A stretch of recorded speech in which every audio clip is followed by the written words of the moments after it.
কোরআন পড়তে ভালো লাগে, কোরআন শুনতে ভালো লাগে, কোরআন জানতে ভালো লাগে, কোরআন মানতে ভালো লাগে না। আছে না নাই? কোরআন পড়তে ভালো লাগে, কোরআন শুনতে ভালো লাগে, কোরআন জানতে ভালো লাগে, কোরআন মানতে ভালো লাগে। নামাজেতে পড়লে কোরআন মনটা শীতল হয়, কারির তেলাওয়াত শুনিলে প্রাণ জুড়িয়ে যায়। নামাজেতে পড়লে কোরআন মনটা শীতল হয়, কারির তেলাওয়াত শুনিলে প্রাণ জুড়িয়ে যায়। সেই কোরআনের ব্যাখ্যা দিলে কলিজাতে আগুন জ্বলে। আছে না নাই? সেই কোরআনের ব্যাখ্যা দিলে অন্তরেতে আগুন জ্বলে, বিরোধিতাও চলে কেন তা জানি না।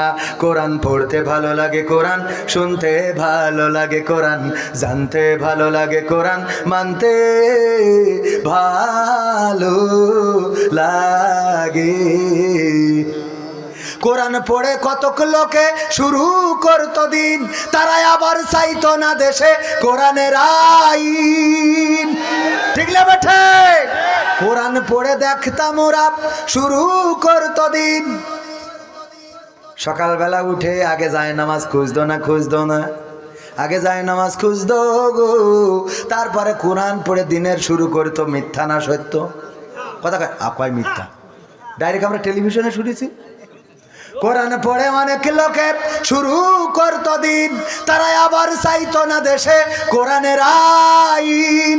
এটা যে কেমন নীতি, তাই তো এ দুর্গতি করছে মোদের ক্ষতি কেন তা বুঝি না। কোরআন পড়তে ভালো লাগে, কোরআন শুনতে ভালো লাগে, কোরআন জানতে ভালো লাগে, কোরআন মানতে ভালো লাগে। কোরআন বুকে চুমু খাওয়ার লোকের নাই অভাব, সেই কোরআনের বিরোধিতা আবু জাহেলের স্বভাব। এবার মনে হয় ভয় করছে নাকি? এরকম লোক আছে না নাই?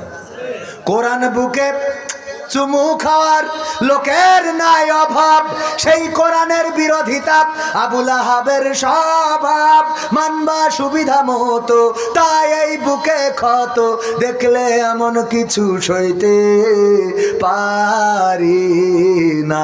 কোরআন পড়তে ভালো লাগে, কোরআন শুনতে ভালো লাগে, কোরআন জানতে ভালো লাগে, কোরআন মানতে ভালো লাগে।